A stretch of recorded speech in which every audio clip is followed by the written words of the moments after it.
Anandam Buddhivarthanam Pratipadam Purna Amrita Swadanam Sarvatmasnapanam. No difference between the Bhagavatam and Harinama Krishna. So Bhagavat Pravaha. Where are we now? We're in the 9th canto. Yeah. So far, Bhagavata Pravaha. We have heard the overview of Bhagavatam, and then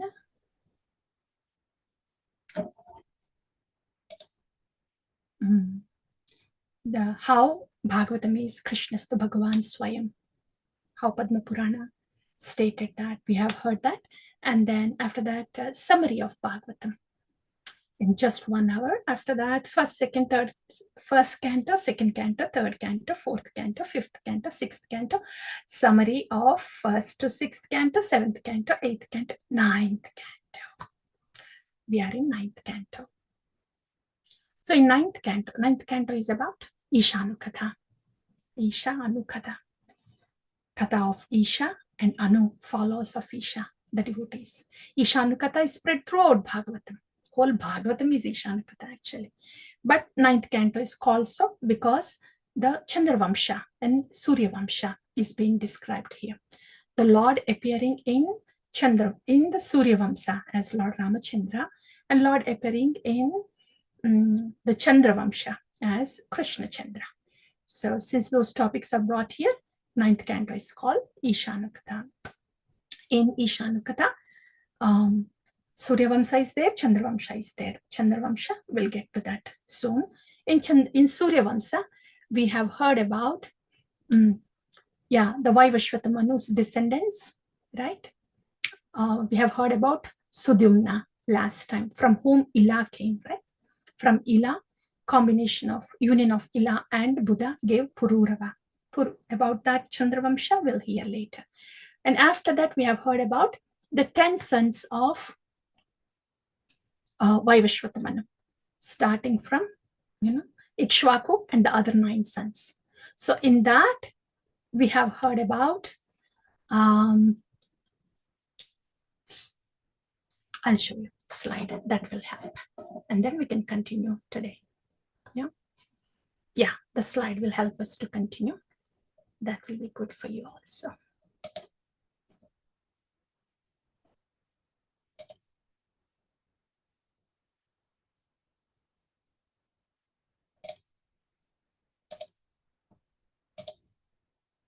So that's what we have heard, right? Ambarish Maharaja. But going to this slide, where is that? Yeah, beautiful one. This is what we have heard so far about Ila, Sudyumna, and all these sons, the 10 other sons of Vaivashvata Manu. Here, Nabaga, and Ambarish Maharaja. We have heard this in detail last time. And about all these kings also, a little bit about all these kings, including Sharyati and his daughter Sukanya and Chavanamuni, right? So that's what we have heard so far. In the 9th canto, in the Surya Vamsa, we have heard about these kings and the descendants of Nabaga. Now we are going to hear about the descendants of Ikshvaku. This will complete the Surya Vamsa. So the descendants of Ikshvaku. So we will hear about Vikukshi, Mandhata. And when we hear Mandhata, his son-in-law is Saubharimuni. We will hear about Saubharimuni. After that, Harishchandra, Sagara, Amsuman, Bhagirada, Katwanga, and Lord Rama. Today, what we are going to hear, we will be hearing a little bit about each one of them, and we will reserve Lord Rama to the next session. So a little bit about these kings here. Okay, that's our plan today. So now we know we will be hearing about Vikukshi, and then Mandhata. After that, Harishchandra, and then Bhagirata. Yeah, a little bit about them. So coming to Vikukshi, we will hear about them first. Yeah, this is a continuation of like Ambarish Maharaj. He had other descendants, sons, and the descendants continued. That is there.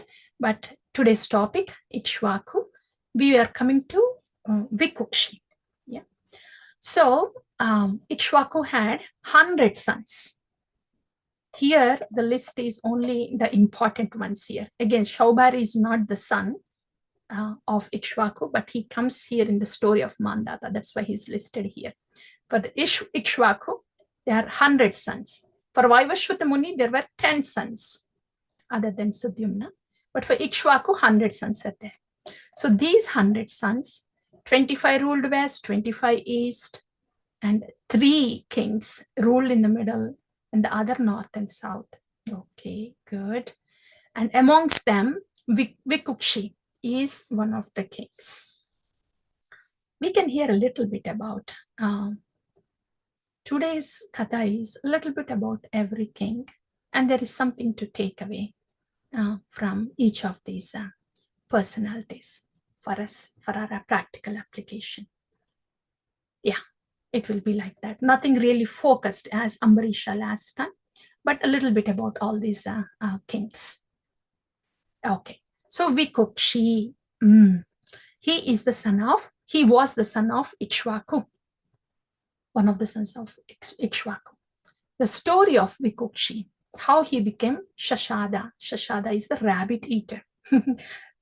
All these nice names in Sanskrit, but the meaning of Shashada means rabbit eater.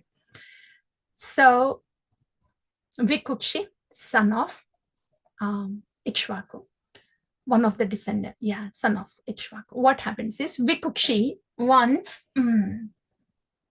his family priest, Vasishta, is there. So he was asked to bring some animals for the sacrifice. Anyway, when we are hearing about the animal sacrifices in this Vedic culture, dear devotees, the mantras are uttered in a way, whatever animal is being sacrificed would be upgraded to the next janma, will be going into a better body than the animal body. Yeah. So that is generally the principle of animal sacrifices. Ashwamedha Yajna, Gomedha Yajna, all of these, any of the animal sacrifices are like that. Now, for their betterment, they are sacrificed so they can go to a better life next time. So Vasishta was doing animal sacrifice for the king, Ikshvaku, and Vikukshi was ordered to bring the animals for the animal sacrifice, different animals. Yeah. So he went to the forest, hunted the animals, and he was supposed to bring all that flesh to the yajna. And what happened is Vikukshi, after he hunted, he got really tired and fatigued, and he was very hungry. So he ate a rabbit that he hunted, a little bit of rabbit, not the whole meat of rabbit, a little bit of rabbit.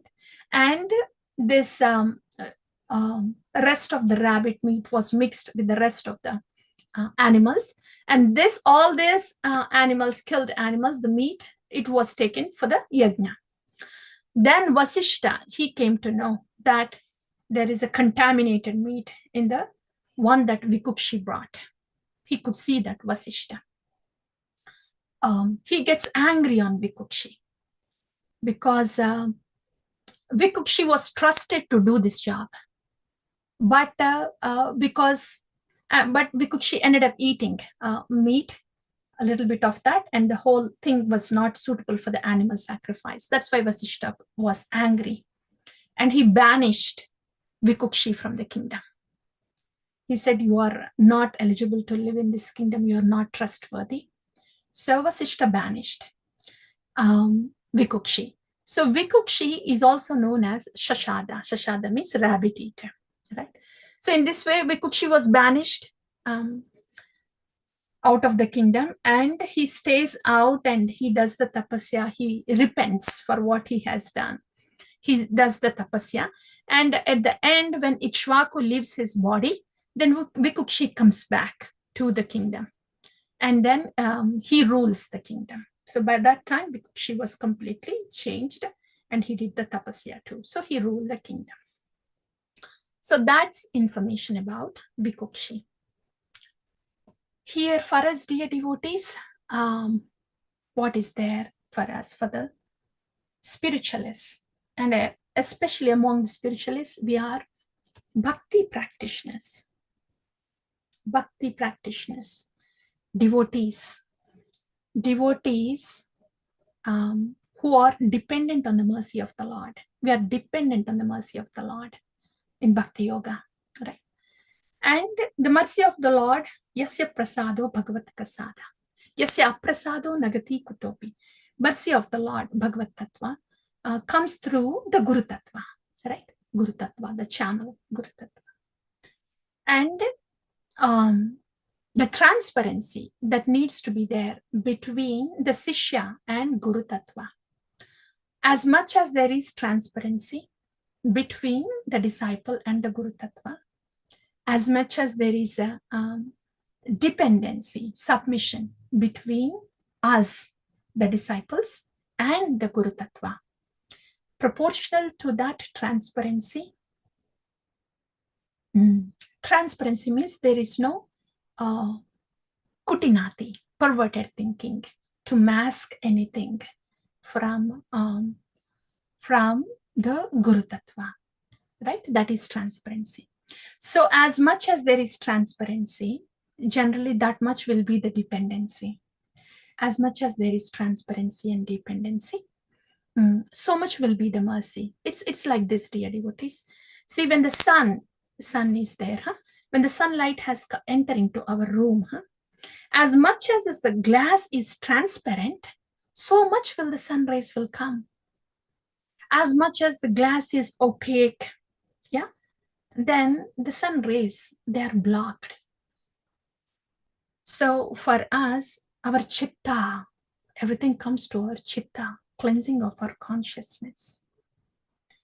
The attitude and the attitude and perception that we have towards Guru Tattva reflects to the rest of the living entities. Yeah.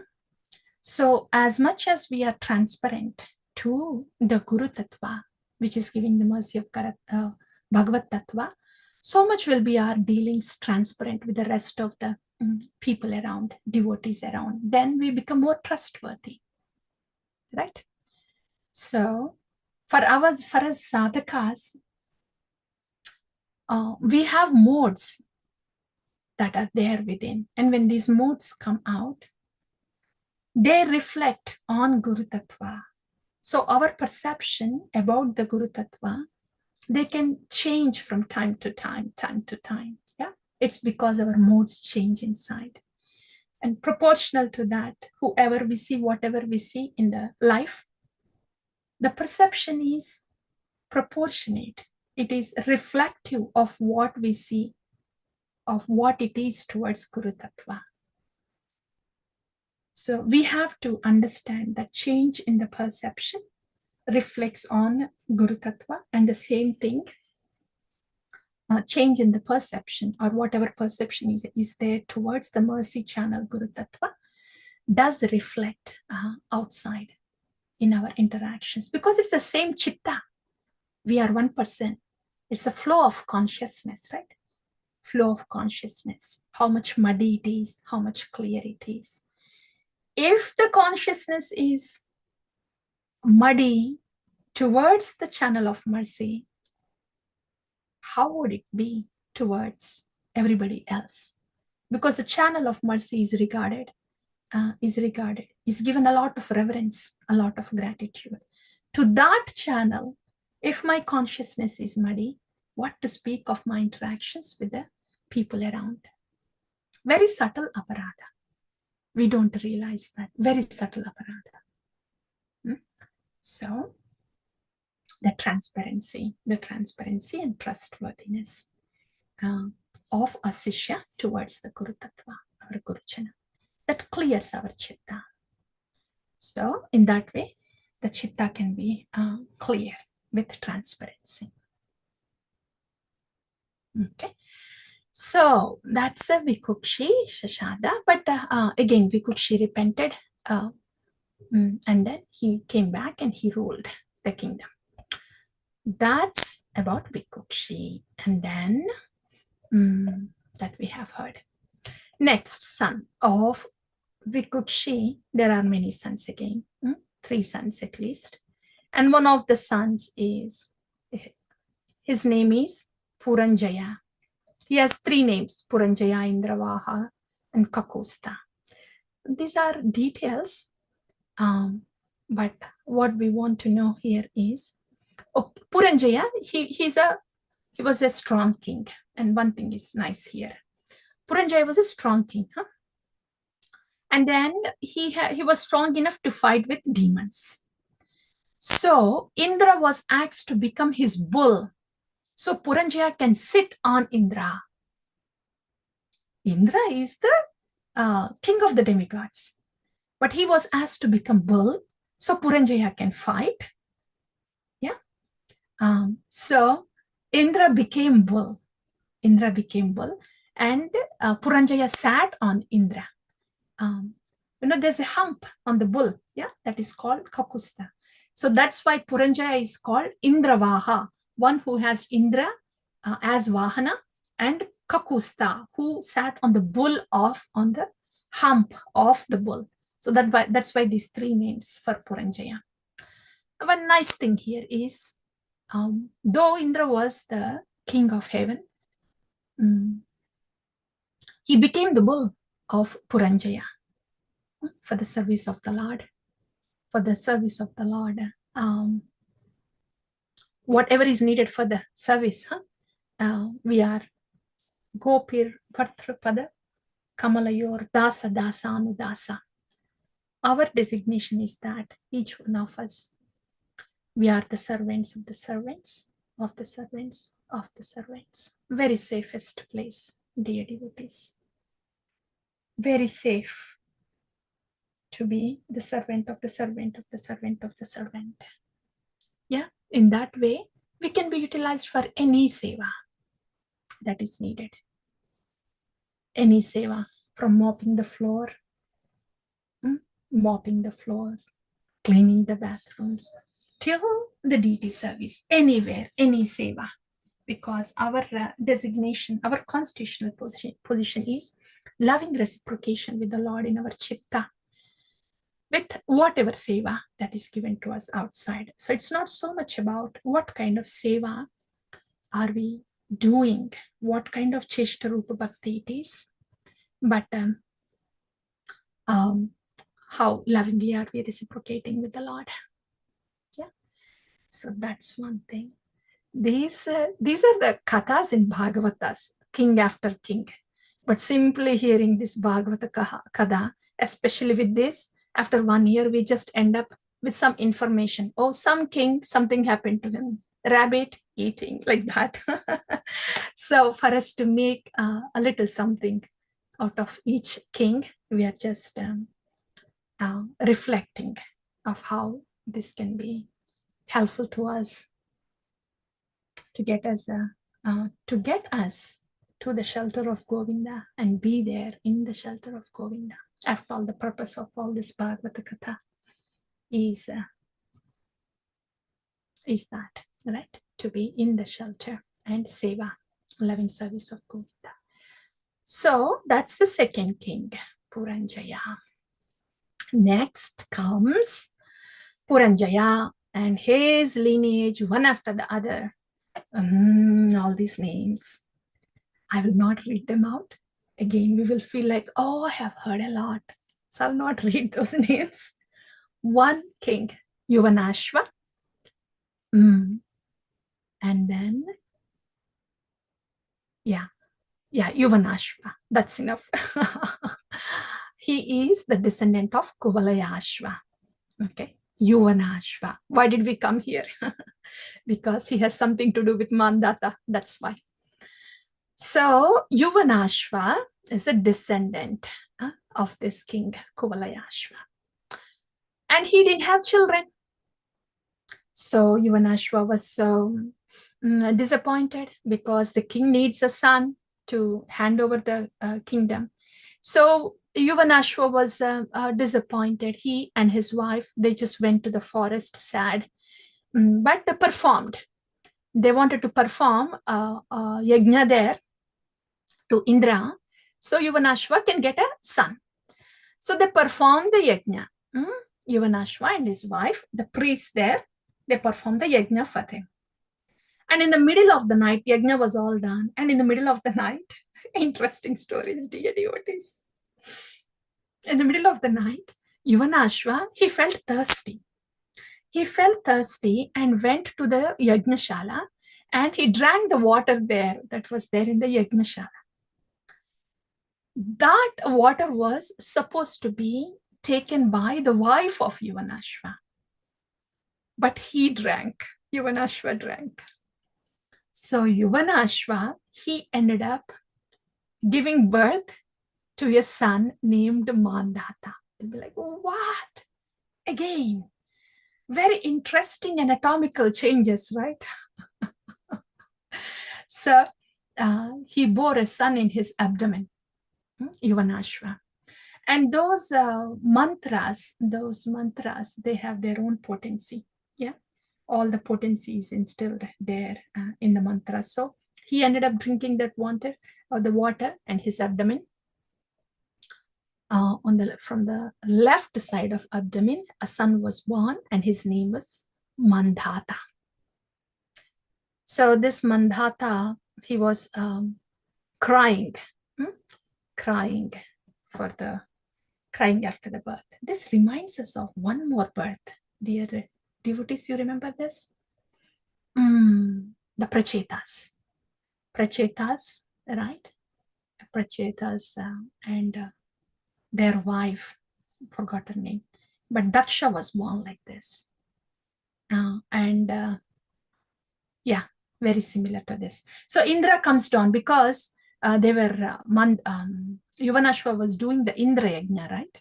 And this son was born, so Indra comes down and he puts his index finger into the mouth of Mandhata just to nourish him with whatever nourishment he needs. Different plane, different dynamics, different anatomical rules. In this way, Mandhata is the son of Yuvanashva. So this Mandhata, great king Mandhata, he had many sons. He also had 50 daughters. Mandhata had the sons of Mandhata, we will hear soon. He had many sons, but here what we are hearing Bhagavatam is more about the Saubhari Muni, the son-in-law of Mandhata. Okay, so Mandhata had 50 daughters. So here comes the story of Saubhari Muni. This also we have heard in the past. Saubhari Muni, we can come to his slide. Where is he? Saubhari Muni. This Saubhari Muni, dear devotees, he's an Ashtanga yogi, means he had all siddhis. This Saubhari Muni, he became very small. Here for our sake, he's shown here in full form. He became very small, Sukshma Rupa, and then he went underneath the ocean bed. Look at this, he's sitting on the ocean bed. And he was performing tapasya there because he thought, if I'm outside, in the outside world, I will get distracted. So I will go deep into the ocean bed and there I will not have any disturbance and I will do my tapasya there. Saubhari Muni, he forgot that his mind was still coming with him, which is the cause of very distraction. It's not so much about the surroundings, but the mind that is attracted to the surroundings. That is the cause of distraction. That came very well with Saubhari Muni, along with him to the ocean bed and is with him as he was performing his tapasya there. Saubhari Muni, who had so many siddhis, he was doing tapasya. And one day, Garuda came. He was doing tapasya on the bed of Yamuna. Look at the potency, huh? But still, see what the state of his mind is, dear devotees. So one day Garuda came there. Garuda generally comes to Yamuna and he takes them. He's a non-vegetarian devotee, authentic non-vegetarian, allowed, right? Garuda takes snakes, fishes, like that. When we say that Garuda is an authentic non-devotee, we cannot judge a devotee by their external behavior and external dealings. Okay, Garuda came there. And Garuda came and he wanted to eat the fish in Yamuna. Shaubhari Muni was very upset with Garuda because Garuda is coming and disturbing him. When he's sitting deep in the ocean bed, in the waters of Yamuna, Garuda is coming and disturbing him. So he cursed Garuda. He was angry with Garuda and says, you can never come to this Yamuna and drink this water or eat anything from here. That was his curse for great devotee Garuda. That is Shaubhari Muni. Okay. That's the second thing. And then that is over. And he's continuing to do his meditation far from any external disturbance under the waters of Yamuna on the riverbed. Right? The mind, the agitated mind is still there with him. So he saw two fish coming together and mating. This Shaubhari Muni, who is an Ashtanga yogi, who has all siddhis, got agitated by the sex impulse. And he thought, I would like to get married too. Then Shaubhari Muni, all his meditation and tapasya was put aside. His agitation overtook him. So he came out of that riverbed and then came to Mandhata, to King Mandhata, to ask for his 50 beautiful daughters in marriage. Okay. Now, here, pausing here a little bit. Shaubhari Muni, Ashtanga Yoga, Siddhis, what was his Shakti, his tapas Shakti to have Siddhis? But his mind was still agitated. Two things. First one is, when Garuda came there, he thought Garuda is disturbing his tapasya. The agitated mind that he has within made him think Garuda is responsible for his disturbance. Garuda usually comes there. His regular business is to have his Mahaprasade Govinde there and then go. So Garuda did not do anything different. And Garuda did not do anything abnormal and natural. Garuda was just doing what he generally does. But Shaubhari Muni, he came to that place, he decided to do the tapasya there, and he thought Garuda is coming and disturbing him. Shaubhari Muni did not think that it is his agitation. The reflection of his agitation, his anger, is reflecting. His agitation is reflecting on Garuda and making him think that Garuda is at fault for disturbing him. Yeah, and that's why he cursed Garuda.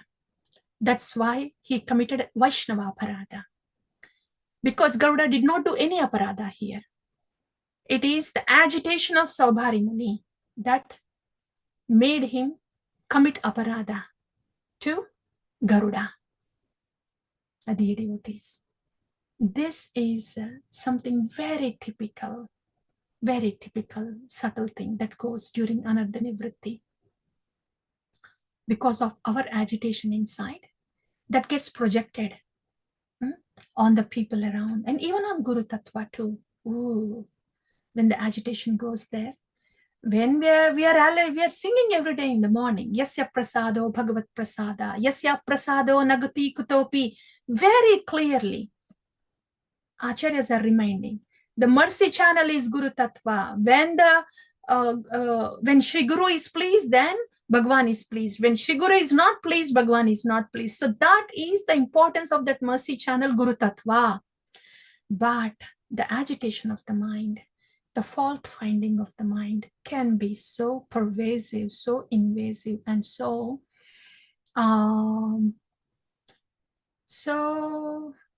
destructive in the life of a sadhaka, where a sadhaka can find fault with Guru himself. Yeah. And it's because of the agitation of the mind. And the mind tricks us so well, shows that the other person is at fault. Not only the other person, Guru is at fault. Like that. This could happen to that mystic yogi Shaubhari Muni, who has controlled the mind to get the siddhis. And what can happen to us in Anartha Nivritti? This agitated mind, what it can say, what it can do. So this way, with that agitated mind, he caused Vaishnava Parada. That's one point. Second point is, again, it is said that Shaubhari Muni, because he caused Vaishnava Parada, he got attracted to this sex impulse, to this impulse, to this sense gratification. Yeah. So most often it is about our agitated mind hurting others. That pushes us away from bhakti. That pushes us away from bhakti. That makes us lose the taste on the nama, faith on the nama, faith on the devotees, faith on the bhakti, faith on the whole process.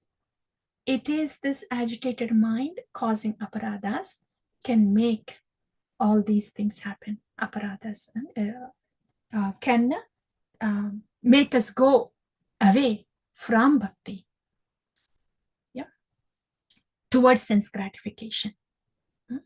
So Shaubhari Muni, he's saying, he came to, yes, those are the two things, right? We have heard Shaubhari Muni. And the third thing, we will hear that soon. So Shaubhari Muni, he comes out of the water, he comes to Mandata and asks for 50 daughters in marriage. Mandata looks at Shaubhari Muni and he looks at him and says, he thinks, oh, look at this man, this yogi, his skin so in the water for such long time, it gets so folded and macerated. And he looks like this. How can I give my daughters to him? So he cleverly says, oh, all those 50 daughters, oh, Muni, actually, I was thinking they should have Swayamvara. So they will get to choose their own husband, their own husbands. So you could please go talk to them. Mandata diverts Shaubhari Muni to his daughters directly. Then Shaubhari Muni understands, it's because I look like this. The king is not so impressed. So he has this siddhis anyway. So he changes his body to very youthful and handsome body, of course. Then all those 50 daughters thinks, oh, such a handsome man. So they get married. And Shaubhari Muni, with each wife, there are 50 wives, right? With each wife, he begets 100 sons. So his family becomes 5,000. And he enjoys so much of sense gratification that Mandhata, who was the emperor of the world, of all the dvipas, all the islands there, he was amazed to see how much thirst for sense gratification he has. So that was the condition of Shaubhari Muni, with that much. And one day, while he was doing his rituals, it comes to his mind. He will be like, what am I doing? He thinks, Sangam tajeta mituna vratinam mumukshuhu sarvatmana na vishrijet bahirindriyani ekas charan rahasi chittam ananta ishe yunjita tadvratishu sadhusu chet prasangaha. Saubhari Muni is thinking, what did I do? Alas, I was sitting there meditating. Here I am now deep in this sense gratification. Oh. Sangam tyajeta mituna vratina mumukshuhu. Mumukshuhu, whoever is desiring liberation, they should. Sangam tyajeta mituna vratina. Sangam tyajeta. Leave the association of mituna vratina, anything provocating to the sex impulse. Sangam tyajeta, should leave.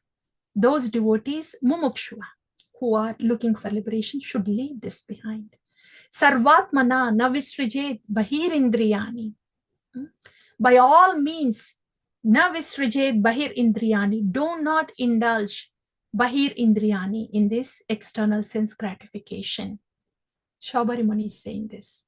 This should be the lesson for all the yogis. Ekas charan rahasi chittam ananta ishe. Ekas charan rahasi. Ekas. Charan, go. Ekas. Alone. Charan, go. Rahasi. Ekas charan rahasi chittam ananta ishe. Go to a secluded place and put your chitta on Ananta Isha, the lotus feet of Lord Hari. And Yunjita tadvratishu sadhushu chet prasangaha. Take sangha of this sadhushu. To meditate on the lotus feet of Lord Hari, take sangha of these sadhus. Then, so that Saubhari Muni wakes up, and then he decides to go to the forest. So he had sons, and of course the sons took over the kingdom, and they ruled. Saubhari Muni and all the 50 wives also go with Saubhari Muni. They go to Vanaprastha, go to the Vanas, forest, and he does the Bhakti Yoga there. And then he goes back to spiritual realm, taking up the process of Bhakti Yoga. Chittam Ananta Ishe. This is very important. That is Bhakti Yoga. Chitta on the lotus feet of Lord Hari. Up until then, he was a mystic yogi. Yeah. But the mind was still agitated. There was still attraction for sense gratification. What was the ultimate remedy for this? An ultimate remedy. Param drishtva nivartate. The higher taste, the bhakti rasa, is the antidote for this jada rasa. He was in jada rasa. Jada rasa is having interaction with the jada, with the material objects, right? So bhakti rasa is param drishtva nivartate. He took the process of bhakti yoga, put this ashtanga yoga aside, because there is no taste there. There is no chittam ananta ishe. There is no taste of bhakti rasa towards the lotus feet of Lord Hari, right? In that ashtanga yoga for siddhis. So that's why he took bhakti yoga. So that which cannot be given by other yogas is given by bhakti yoga, because bhakti is the internal potency of the Lord and is directly to do with the Sat Chit Ananda Rupa of the Lord. Yeah. So that's the supremacy of bhakti yoga. So 3 points, right, from Saubhari Muni. The supremacy of bhakti yoga and how an agitated mind can cause Vaishnava aparadha. And the second point was, it's because of the aparadhas we tend to lose taste in bhakti, in the devotee association, and the faith in the words of the pure devotees. All these blocks, these are all blocks, because of the agitated mind. Then when we do an aparadha means blocking the flow of bhakti. When the bhakti flow is blocked, then the consciousness is diverted to sense gratification. So, right? Simple. Bhakti is so potent that it flows. But when there is a block, then it is diverted to sense gratification. We wonder, why is there no taste in bhakti? Why am I more interested in this and that and that and this than the core subject matter of bhakti? What is our attitude and perception towards bhakti, towards the devotees, towards the nama, towards the Guru Tattva? That we have to check, dear devotees. Yeah, that is Shaubharimuni. Good. Next, so that was about Mandata. Mandata's son-in-law, Shaubharimuni, were done. I think we are going in a good pace. Yeah. Next, Purukushta. Okay. There's a little story. We'll just say it in one sentence, not much about Purukushta. So the descendants of Mandata, there are many. There is one more Ambarisha here, not the same Ambarisha. There is one more Ambarisha, and there's a king called Purukushta.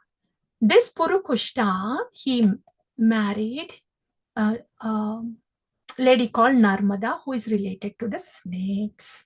Okay, and all the snakes are there in Rasatala. So once he goes to Rasatala planet, because Narmada is related to the snakes, a little bit of so-called a little loose, a little entertainment, a gap in between taking the whole take-home points, a little bit of gap in between, a little bit of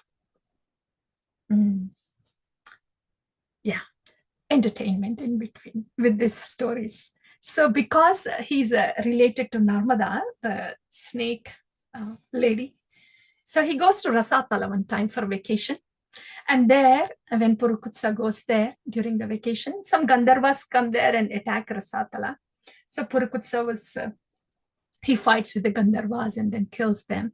Then Vasuki, the son of serpents, was very pleased with Purukutsa and then says, whoever hears the story of Purukutsa will have no fear of snakes. That is the Palastuti of Purukutsa Katha. So nothing much from there. It's just a little filler. Okay, now coming from the descendants of Purukutsa, there is Harishchandra. Harishchandra didn't have sons. Okay. And again, this is a story. Harishchandra, a real-time story, but not a lot for us to take. So we'll go through quickly. Harishchandra, he didn't have a son. So he prayed to Varuna and said, oh, Varuna, if you give me a son, I will offer the very son as a sacrifice to you. Again. So Varuna was pleased with the yajna, and Harishchandra ends up getting a son through his wife, and his name is Rohita. Okay, so Varuna comes after the birth of the child and says, okay, you said you are going to sacrifice your son to me, right? As an animal sacrifice for my pleasure. So do you want to do that now? Varuna asks. Harishchandra says, oh, no, he's just born. When his teeth falls off, then he'll be fit for the sacrifice. And then again, after his infant teeth falls away, then Varuna comes. You want to do that now? Oh no, his second set of teeth is coming. Let them grow, and when they fall off, then he will be ready. And then again, Varuna comes back and says, okay, are you ready now? He's getting older. See, Rohita is a Kshatriya, and he has to know something about ruling, how to rule the kingdom. So let him acquire some knowledge, and after that, yes, I will give him to you. Harishchandra was developing attachment for his son. He thought he would have no attachment. And that's why he said, I just need a son, a Varuna, and I will just give him back to you. He thought he will not be able to, he will not get attached. But he got attached to Rohita. So when Rohita got big, then he realizes, so my father, Harishchandra, he gave a word to Varuna. So he might give me for animal sacrifice anytime to Varuna. When he comes to know that, he escapes. He goes away from the kingdom, taking the arrows and bows. Yeah. And the time passes by, and Varuna gets angry because he didn't get his sacrifice back. So Harishchandra was cursed to have a disease called dropsy, and it is said that his abdomen becomes big with dropsy. And I'm thinking, what is this? What could this disease be? Varuna has to do with the water. The belly is getting big. So probably in the modern medicine, that is, the ascites, the jaundice. But in any case, Harishchandra is cursed by Varuna with this dropsy disease. And Rohita comes back to, Rohita, after some time, he thinks of his father and he wanted to come back to his father to see how he is. So he tries to come. Indra stops him in a disguise before he meets his father, Harishchandra. And Indra says, oh, Rohita, you should just go for pilgrimages. That will give you a lot of piety, says something. So he sends back Rohita. He does that like 5 times. And finally, after 5 years, Rohita comes to Harishchandra and he finds that his father is affected by this dropsy disease. So Rohita goes and he purchases a slave in that age, human being at that time. And there are not getting deeper into that aspect now.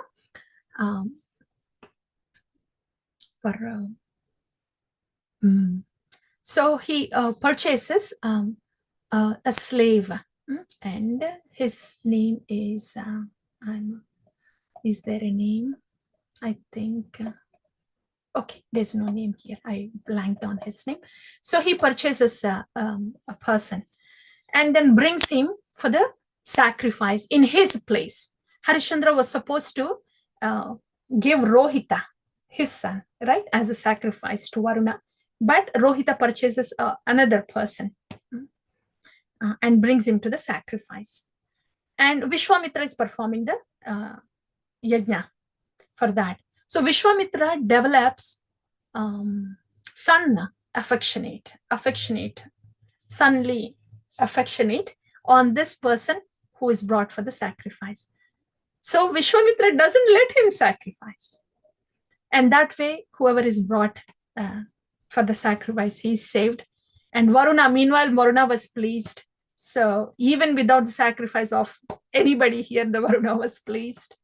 And the dropsy disease of Harishchandra is gone, and Rohita is okay, and that particular person who is brought for the sacrifice is also saved. All good. Good. And in this context, a story comes. Vishwamitra and Vasishta. Yeah.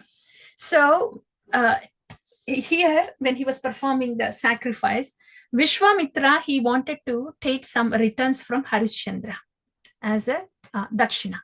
But he ends up taking everything of Harishchandra. Then Vasishta is there. He's the family priest. He gets very angry with Vishwamitra and he curses Vishwamitra. This is not befitting you. You become a bird. And Vishwamitra, he also has tapashakti. He also says, you also become a bird. And Vishwamitra and Vasishta, they become bird and they continue to quarrel. Wait a minute. What is happening here? There, Shobhari Muni, he goes to the Yamuna river, sits there on the seabed, and he does the tapasya, and his mind is agitated. Ashtanga Yoga is gone. It doesn't do a whole lot. And here are Vasishta and Vishwamitra, these are munis, and they are continuing to fight even after becoming birds. Wow. Vacho vegam manasa krodha vegam udara upashta vegam etan vegan ye vishaheta dira sarvan sishyat. So the agitation of the mind, the kama, krodha, lobha, moha, mada, matsarya are not ordinary.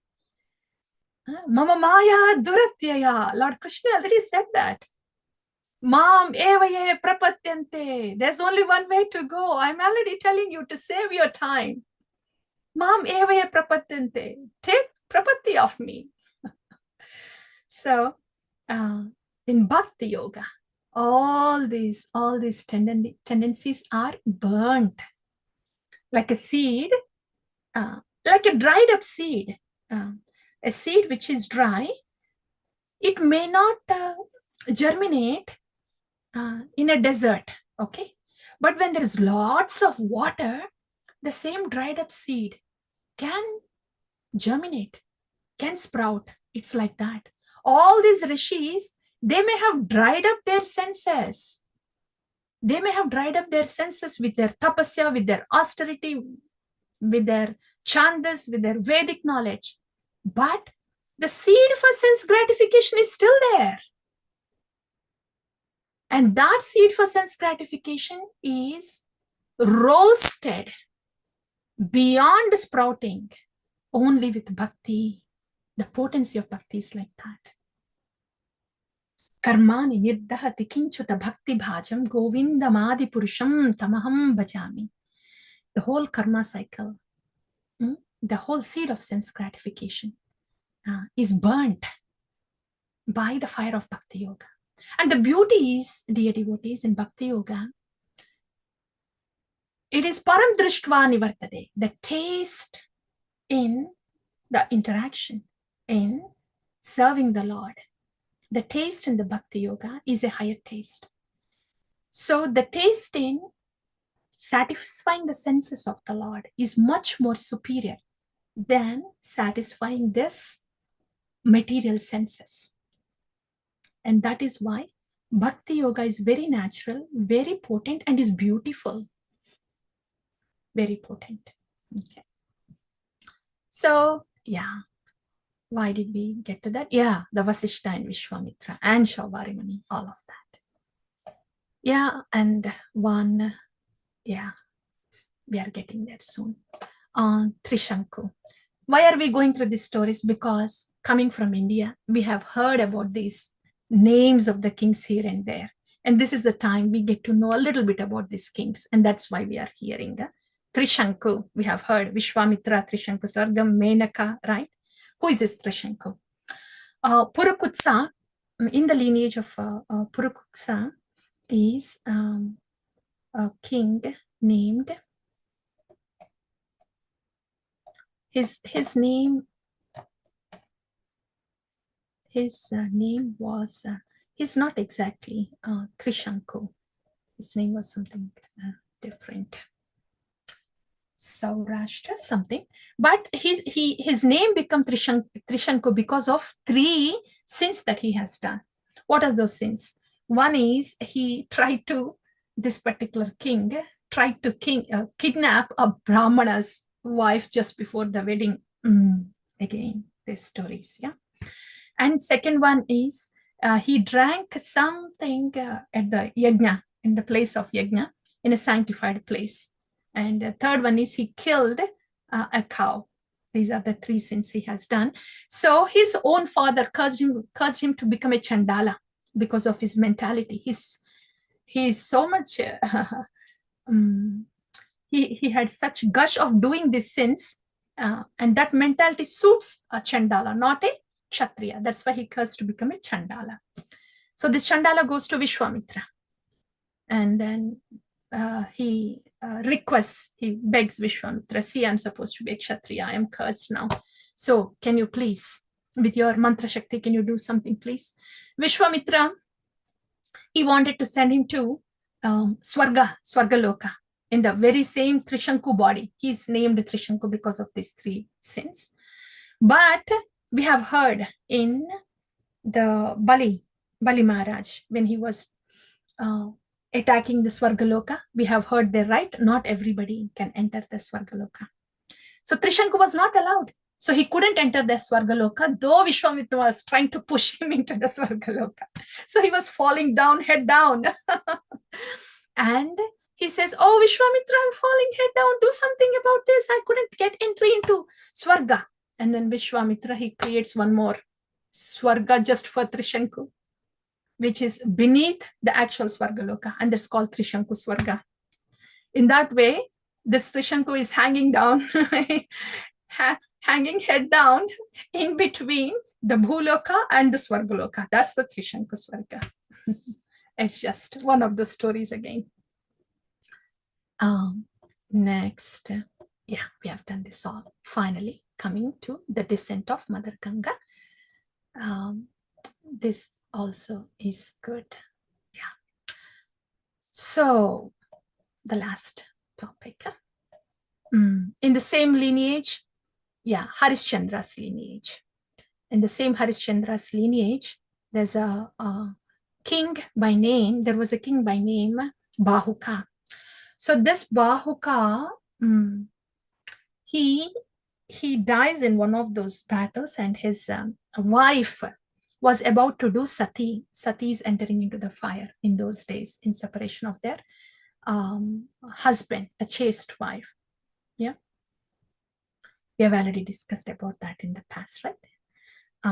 So this Bahuka's wife was about to enter into the fire sati, but she was stopped from entering that because she was carrying a baby in the womb. She was pregnant. So, and the other wives of Bahuka, they were envious towards this wife who was pregnant because they didn't have sons. The same story, right? Big kings, same story.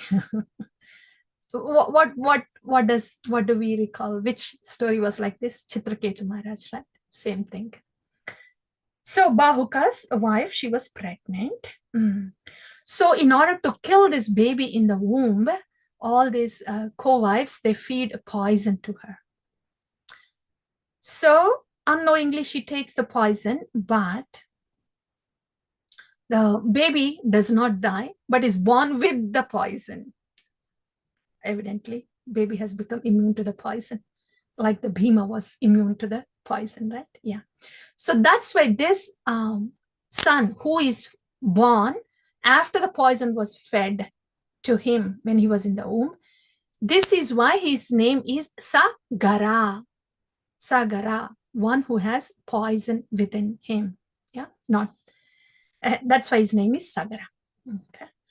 And Sagara had sons, and he wanted to do Ashwamedha Yajna, because again, Ashwamedha Yajna is an application for the Indra's post. And what happens when somebody tries to do the Ashwamedha Yajna?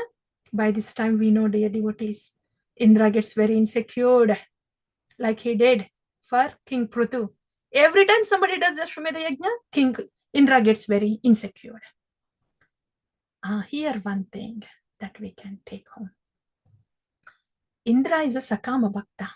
His insecurity is because he's looking at others as a competitor, because he's so much attached to his post there.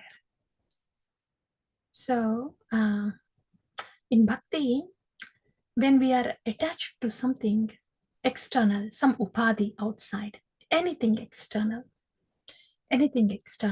to do with the position or with the people, Dhanam, Janam, Sundarim, Kavitam, anything external, then we tend to get insecure when the other devotees are wonderfully doing bhakti. If we are getting insecure looking at their spiritual advancement, or looking at their beautiful bhakti, their seva, if you're starting to feel like that, then it's because of the insecurity, right? If we are getting attached to something external,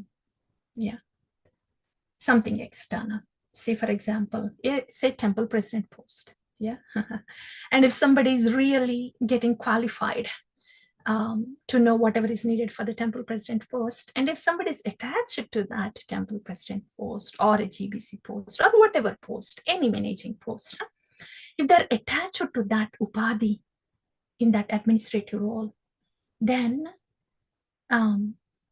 if somebody else more qualified is coming, they get insecure and they will tend to do some aparadha in order to save their upadhi.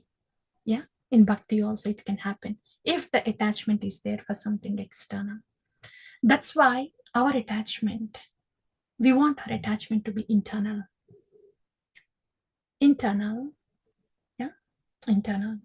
to the Nama, to the lotus feet of Lord Hari. Then there is no insecurity. We only rejoice how wonderfully other devotees are doing their bhajan, because we are not attached to any bodies outside. That is something we want to hear, and we want to aspire for, to change our direction, our upadhi, to inside, to the Lord in the heart. Yeah.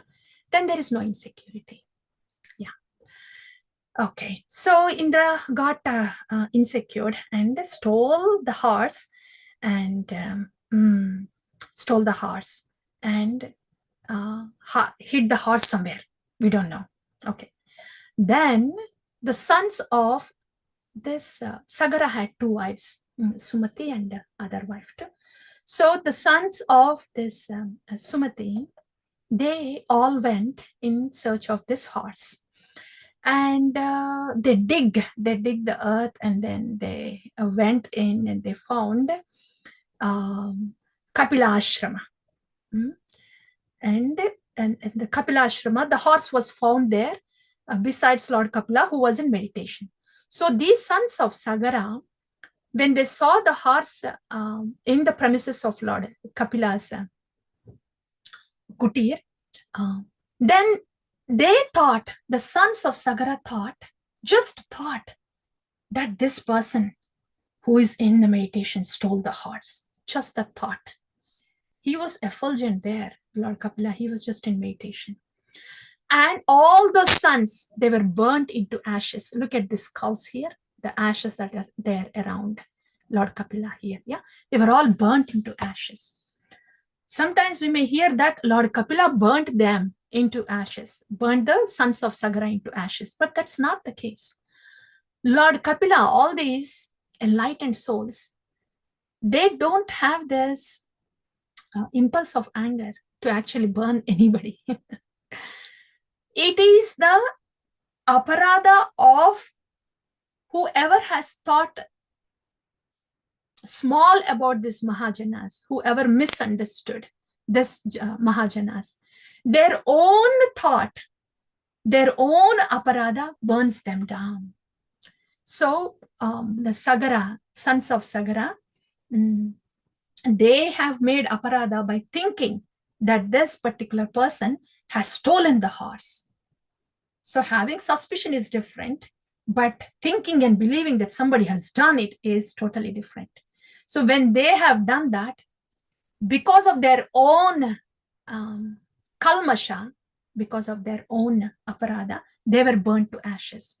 This is one more thing. For these Mahajanas, the sadhus, they don't have to be angry with us at all.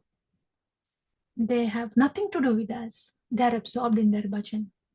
But any thought, sadhu ninda, just the sadhu ninda, thinking small about any sadhu, any Sharanagata Bhakta sadhu, that thought itself can stunt us and make us have distaste for us in bhakti.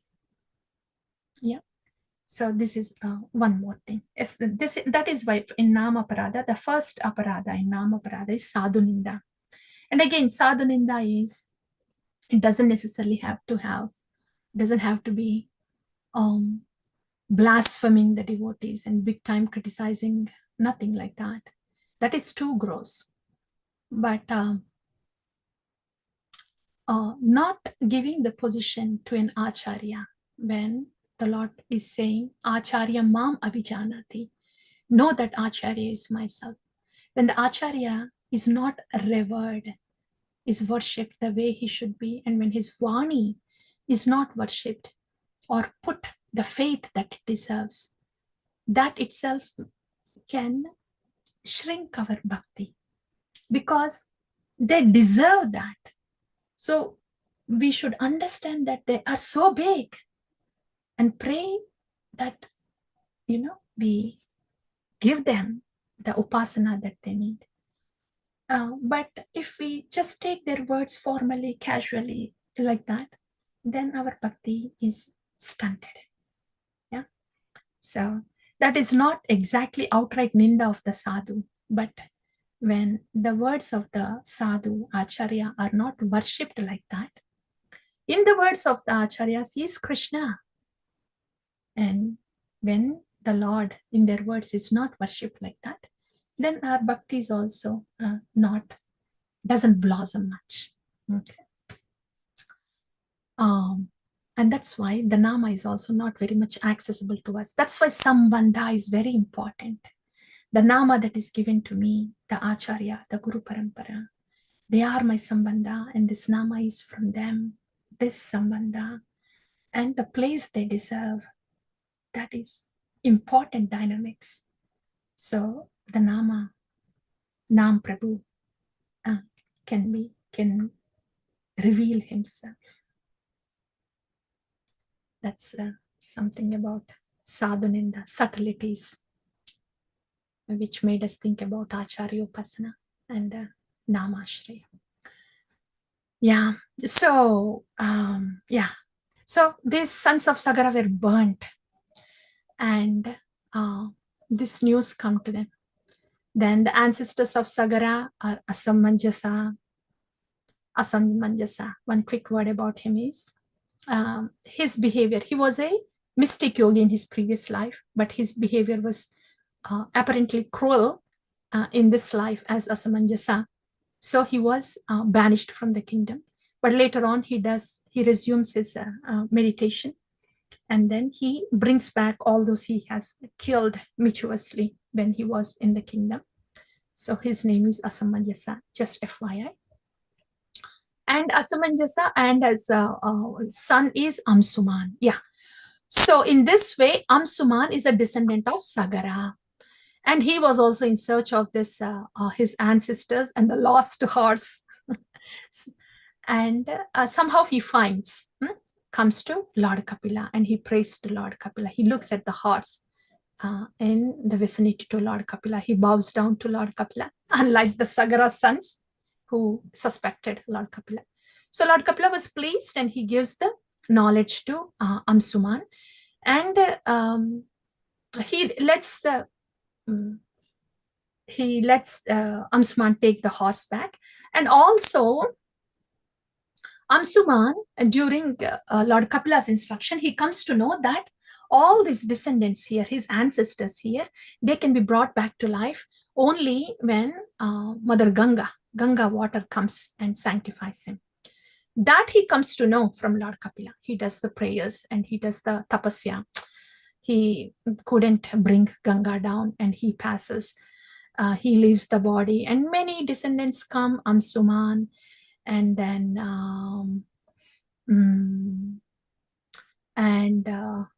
Sadusha. No, Sadusha is also there, but Amsuman and other descendants also come.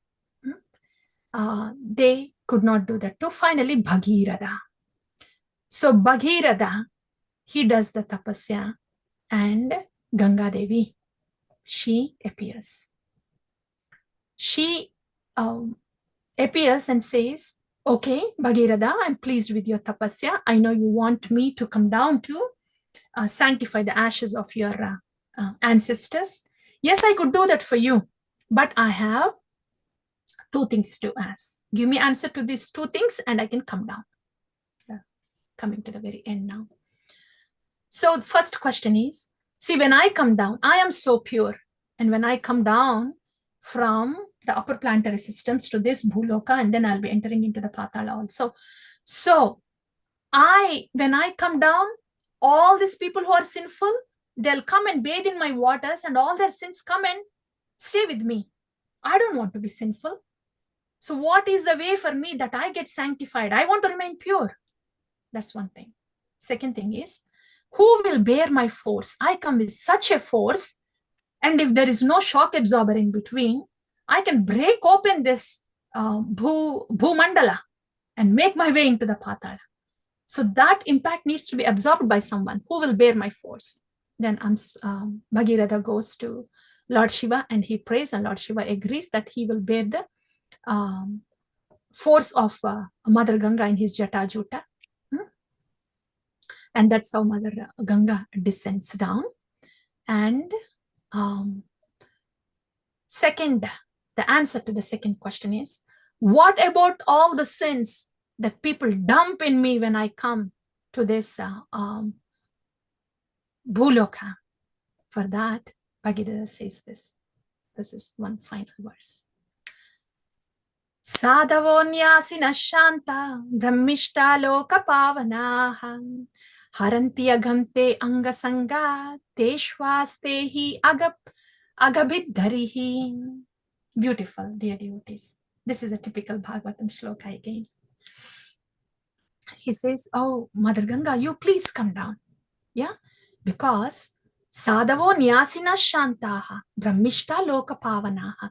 These sadhavas, the sannyasis who are Shanta, who have all these qualities of Brahmana, yeah, mode of goodness. They are very well situated in this mode of goodness. They are saintly people, they are sadhus, and they always think of Loka Pavanaha, welfare of the people. Yeah. So when these sadhus, when they haranti agamte angasangat, haranti, they will destroy agam, your sins. Your sins means all those sins that are put into you by the sinful people. They will haranti by te angasangat, by them taking dip into your waters. You know why? Because teshvastehi angabidharihi. They are always carrying Angabid, the Lord, in their heart, who is the destroyer of all sinful reactions. Because the sadhus who are carrying the Lord in their heart, who destroy all the sins, when they come and take dip in your waters, they will cleanse all the sins that come upon you because of the sinful people. This is why the sadhus are considered more potent than Mother Ganga, because there's one more shloka that Vidura, when he speaks to Maitreya, he says that to be purified by to be purified by the waters of Ganga, it takes such a long duration of time, but to be purified with the Vani of a sadhu, it just takes a moment. The potency of a sadhu, that's one thing. Lavamatra sadhu sangha, again Srila Prabhupada, when he came to United States here, those who didn't know a bit about Krishna, just having a glimpse of Srila Prabhupada, his aura, that could change people from a distance.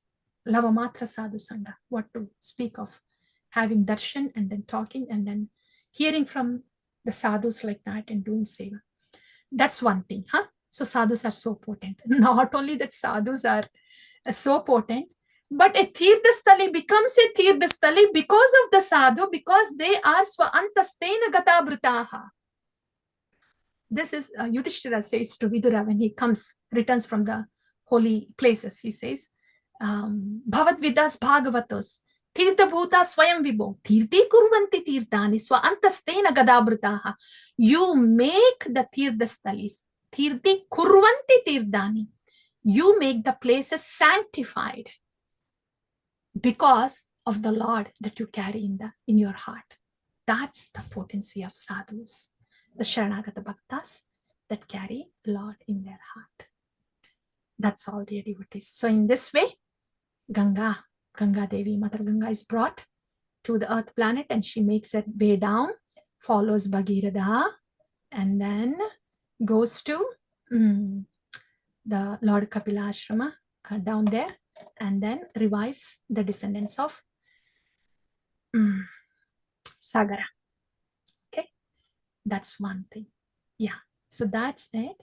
And because you may hear these two names, one word about each. Actually, one word about Kalmashapada. There's not much on him, but 2 or 3 words on Khatvanga, because there is something about him. Saudasha, Mitrasha, Kalmashapada. Just to simply say in one thing. So this king Saudasha, this is a story, dear devotees. quickly. Okay. Saudasha, he killed a demon, but the sibling of a demon was alive. So that demon, the brother of the demon, entered into the kitchen of this king of Saudasha and then fed meat to a Brahmana, I think, some Brahmana, Vasishta probably. Vata Pijin, some Brahmana, I don't remember the name. So to the Brahmana, and the Brahmana gets to know that he was fed meat, and he curses the Saudasha. How dare you feed meat to me? I'm a Brahmana. And then Saudasha gets angry. He did not do it intentionally. So he was about to curse also. Because he didn't do it intentionally. That Rakshasa came into his kitchen and in disguise somehow managed to send this meat to this guest Brahmana. So when he was about to curse, his wife stops him. Says, no, you can't do that. He's a Brahmana. You cannot curse. So she gives a good advice, don't curse. So that water he was going to use to curse the Brahmana, King Saudasha, he just drops on his feet. And that's why, because that water was supposed to be used for the curse and was put on his feet, there will be some stains on his feet. And that's why he's called Kalmasha Pada. The Pada is stained. And he's also called Mitrasha because his wife was a good Mitra, friend for him, and stopped him from cursing the Brahmana. That's a very good wife, guiding the husband properly, advising the husband properly. So that's why he's called Mitrasha. And there is a little story after that. It's okay. We can leave it aside. But at least we know he's Saudasha Mitrasha. This we want to hear. Last one, Katvanga. He's also a descendant in Surya Vamsha. He went to demigods to rescue them from demons. He fights for a long period of time, dear devotees. And at the very end, he gets to know from the demigods that he was going to live only for one muhurta. Muhurta is 48 minutes. Yeah. So what does he do? Katvanga. Oh, I have only one muhurta left and I'm going to leave this body. I want to make best use out of this muhurta. And he thinks, dear devotees, he says, I have seen enough in this demigod world of demigods, this Vargaloka. They are, demigods actually, they say, oh, you have helped us so much to kill the demons. And Indra tells him, whatever benedictions, boons you have, Katvanga, you can ask. You have only one muhurta to live. Ask the benediction you want. We will give you. Indra says that. And Katvanga thinks, only one muhurta to live. And here is Indra. These demigods, they want to give benediction. And he's thinking, I have no interest in this Gandharvapura. This Swargaloka, this material world is like Gandharvapura, a phantasmagoria. Very illusory and very illusory and very entangling. I have no interest in all this. And you demigods, you are already agitated. Yeah, and you are unable to focus on Lord Hari. So I want to meditate on the lotus feet of Mukunda, Lord Hari. I have only one muhurta to live, but I want that benediction. I want to meditate on the Supreme Lord Hari. So Katvanga, in that one moment, realizing that everything else is just phantasmagoria, meditates on the lotus feet of Lord Hari and goes back to spiritual realm in that one muhurta. One muhurta, Srila Prabhupada says, how long does it, when somebody asked Srila Prabhupada, how long does it take to depend on Krishna, to take shelter of Krishna? One moment. It is about the yearning of the heart from within.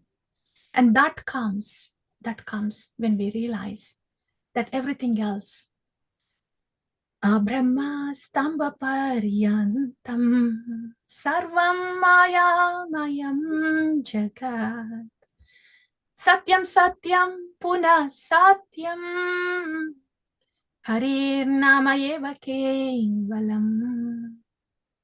From the Brahma down to the ant, everything is Brahma Stamba Paryantam, Sarvam Mayamayam Jagat. Everything is very temporary and illusory. Hare Krishna, Krishna Krishna Krishna, Krishna, Hare Hare Hare. Hare, Hare Rama, Rama Rama, Hare Hare. The only truth is Harir Nama Eva Kevalam. Yeah. When one comes to that point, dear devotees, it is taking time for us to get there. It's the fact. But it is taking time for us to get to that fact. Then, Harir Nama Eva Kevalam. We will stop expecting anything from this world. We will not have any longing for anything or anybody in this world. We will not have any hatred for anything or anything in this world, because longing is a golden chain, hatred is an iron chain. Anything to do with this material world, with the people, with the things here, either golden chain or an iron chain.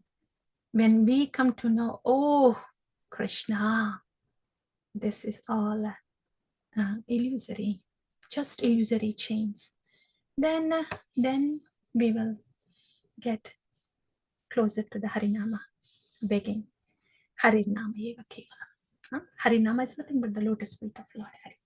That's all, dear devotees. That's whole Surya Vamsa. Okay, quickly summarizing the Surya Vamsa. We have heard about the sons of Katvanga, of Ikshvaku today. Okay, I'm just going to say what I remember in the take-home points. Yeah, there were many that came out. Ikshvaku, yeah, the first son, Vikukshi, right? There we have heard about transparency of our consciousness that will reflect more towards Krishna, towards Guru Tattva, right? That's where the mercy is coming from. And the same chitta will interact with everybody around. So we want to see that we are transparent and faithful as a Sishya.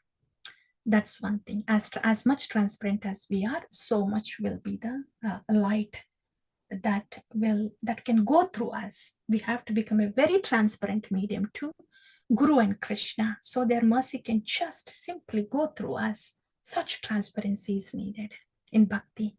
Yeah, that's Vikukshi. And then let's after that Mandataya, and there Saubhari Muni. There are those 3 points, right? Vaishnava Parada, because of the agitation. Our own mind agitates and reflects on others, seeing them as a fault. That's one thing. Second thing is, it is the aparada that blocks our bhakti. So our flow of consciousness, instead of going towards the lotus feet of Lord Hari, Radha, towards the personification of devotional energy, the flow goes towards sense gratification. So that's why. That's one thing. And the third thing is how the potency of bhakti, how all these munis, sages, they are taking different approaches, but cannot really win over this kama, krodha, lobha, moha, mada, matsarya, because mama maya duratyaye. So prapatti is needed. Prapatti to the Lord, prapatti to the sambandha data, ashraya data, and to the Lord. That will cause karmani nirdhati kintu cha bhakti bhajam. That's how the tendency to have sense gratification, that seed is burnt, because there's a beautiful tendency to have reciprocation with the Lord. Param drishtva nivartate, the potency of the bhakti. That's Mandata Saubhari Muni. And then after that, we have heard about Harishchandra. There's not a big take home there. Harishchandra there, yeah, Vasishta and Vishwamitra, when they end up being birds again, it's the same thing that we have heard, right? How it is difficult otherwise to control these tendencies. but Bhakti can do that. That's Harishchandra, Rohita, and then Sagara, the chaste wife. How Sagara was born, and his horse, his horse was stolen, right? Indra stole his horse and hid there in the Kapilashrama. There we talked about insecurity or differences with anybody can come outside when our upadhi is outside, when we are attached to something outside. But when we are attached to something inside, when our attachment is internal, then we don't feel insecure with any happenings outside because we are not attached to anything outside. So our upadhi should be internal upadhi, internal upadhi to the lotus feet of Lord Hari. Because we are Gopir Bhakta, Padakamalayur, Dasa, Dasa, Anudasam. How safe is to be a servant of the servant of the servant of the servant, to be in humble service. That's our upadhi. That we have heard. Right? And that is done. After that, Amsuman. Then Amsuman could not bring Mother Ganga, but Bhagirata does the tapasya. And then Mother Ganga says, okay, 2 points, please. Who is going to bear my force? Then Lord Shiva says, okay, I am there. And for the next thing, the answer Bhagirata gives is, oh yes, Mother Ganga, you please come down. No worries, there are sadhus here who are carrying the destroyer of all the sins in their heart. So when they come and take dip in your waters, then all your sins will also be taken away. That's the potency of a sadhu. Potency of a sadhu, right? And Khatvanga. One moment, 48 minutes. He realized the rest of the world, everything else is Gandharvapura. Satyam Satyam Punah Satyam Harir Nama Eva Kevalam. The lotus feet of Lord Hari is the only reality and only reality. So Khatvanga meditates on the lotus feet of Lord Hari and then goes to the spiritual world. That's all dear devotees.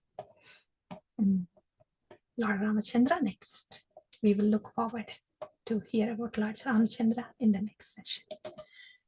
Thank you all so much for your association and interest in Bhagavata Katha. Shri Shri Guru Gauranga Cheta. Srila Prabhupada Ki Jaya.